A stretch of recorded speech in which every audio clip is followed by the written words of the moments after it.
Hello বন্ধুরা, welcome to my channel. আমি রনিতা। বন্ধুরা, আমি আজকে তোমাদের সঙ্গে শেয়ার করব ঠাকুর শ্রী রামকৃষ্ণ পরমহংসদেবের অমৃতবাণী। ঠাকুর জ্ঞানী, যোগী ও ভক্ত সম্পর্কে যে কথা বলেছেন, আমি আজকে তোমাদের সঙ্গে সেটাই শেয়ার করব। তাহলে চলো দেরি না করে ভিডিও শুরু করে ফেলি।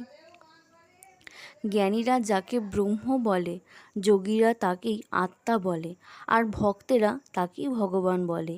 একই ব্রাহ্মণ যখন পূজা করে তার নাম পূজারী, যখন রাধে তখন রাঁধুনি বামন। যে জ্ঞানী জ্ঞানযোগ ধরে আছে সে নেতি নেতি এই বিচার করে, ব্রহ্ম এ নয় ও নয়, জীব নয় জগৎ নয়। এই রূপ বিচার করতে করতে যখন মন স্থির হয়, মনের লয় হয়, সমাধি হয়, তখন ব্রহ্মজ্ঞান।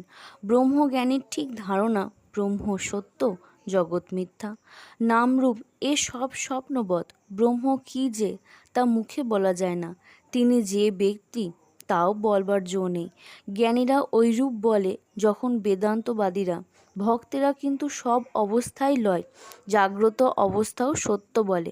জগৎকে স্বপ্নবৎ বলে না। ভক্তেরা বলে এই জগৎ ভগবানের ঐশ্বর্য।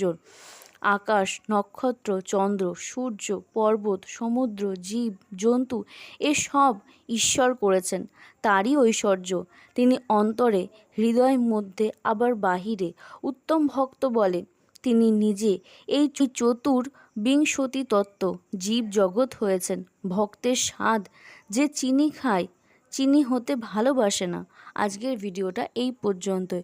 তোমাদের আজকের ভিডিওটা কেমন লাগলো আমাকে অবশ্যই জানাবে। আমার ভিডিও তোমাদের ভালো লেগে থাকলে অবশ্যই আমার চ্যানেল সাবস্ক্রাইব করবে, লাইক শেয়ার আর কমেন্ট করতে ভুলবে না। দেখা হচ্ছে নেক্সট ভিডিওতে।